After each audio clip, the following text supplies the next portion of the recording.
Emmanuel Macron gambled that a short but intense election campaign would be enough. It was. His comfortable margin of victory over Marine Le Pen gives him a second term at the Élysée Palace.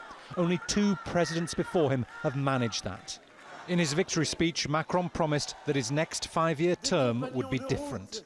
This new era will not be a continuity of the 5 previous years, but the collective invention of a revised method for 5 better years for our country and our youth. For his supporters, this is a win that endorses what they believe is their country's role at the heart of the European Union. I'm very happy. Up to the last minute, I thought I would have fainted. You never know in life, anything can happen. Today, abstentions were significant, but Emmanuel Macron did a good job in the first years of his mandate, and he deserves to lead France again. Marine Le Pen gave the far right their highest share of the vote in a French election. But her path to the presidency was blocked again by a Republican front. In other words, many voters who'd supported other candidates in the first round voted this time to keep Le Pen out.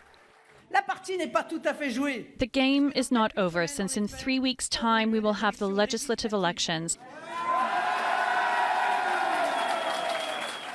That, as we know, are a distortion of the political trend and create a risk of Emmanuel Macron concentrating all executive and legislative powers. Jean-Luc Mélenchon, the far-left presidential candidate, took just 1% less of the vote than Le Pen in the first round. He wants his party, France Unbowed, to win enough support in the legislative elections that Macron is forced to appoint him Prime Minister.